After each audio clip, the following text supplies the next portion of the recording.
There's this war on Apu right now, the East Indian gentleman who runs the Quickie Mart on The Simpsons.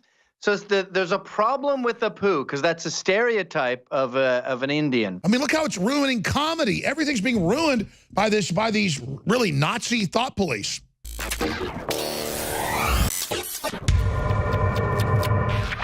Gavin, getting back to that story and then expanding, you had an example, you texted me during the break, of popular culture that is a metaphor for what you're getting into.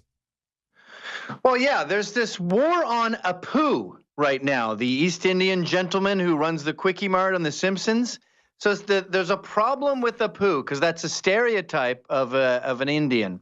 And there's some Indian American comedian who says, you know, I was bullied as a young boy. They would do his accent and they made me feel uncomfortable. And you go, wait a minute. Indian Americans, not American Indians, but the brown ones, feather, dot, not feather, are the most successful ethnic group in America, way over whites. So if you want to talk about privilege in America, then Indian Americans fit the criteria more than white people and a bunch of other races. Yeah, they're the 1% on average. They're the most successful of the Asian groups who sit 6 deep on top before you even get to whites. And you go, that's good, by the way. I like that. I like Indians coming in here. They don't steal our jobs. They tend to create new businesses. By the way, almost all the Indians I know are Trump supporters. Yes, yes. They're not jihadists. Their religion blends nicely with Christianity. There's no sort of fifth column going on where they refuse to learn our laws or our language. They even get our humor. They even seem to get how to riff properly. So great asset. But stop complaining and whining. Groundskeeper Willie, see my parents, by the way.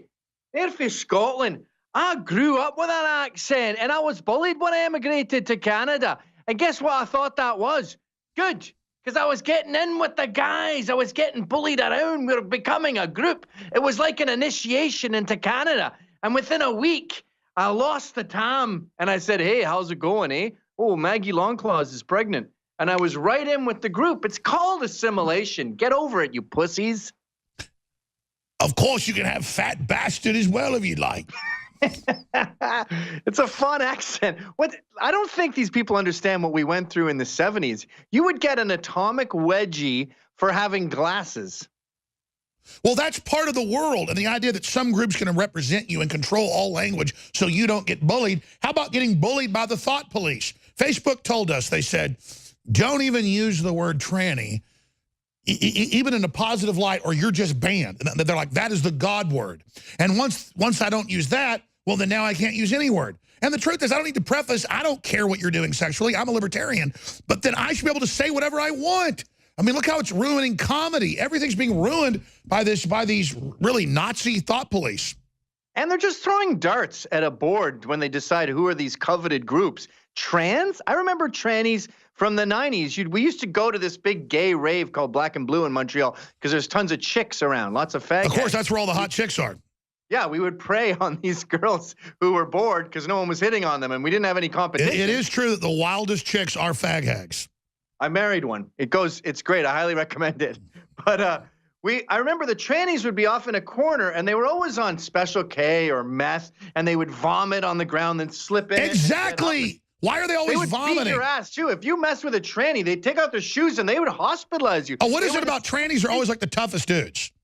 Yes, yeah, because they got to fight every day with all the lunatics that surround them. We have a lot in common with the old school tranny, come to think of it. We're both hardened brawlers.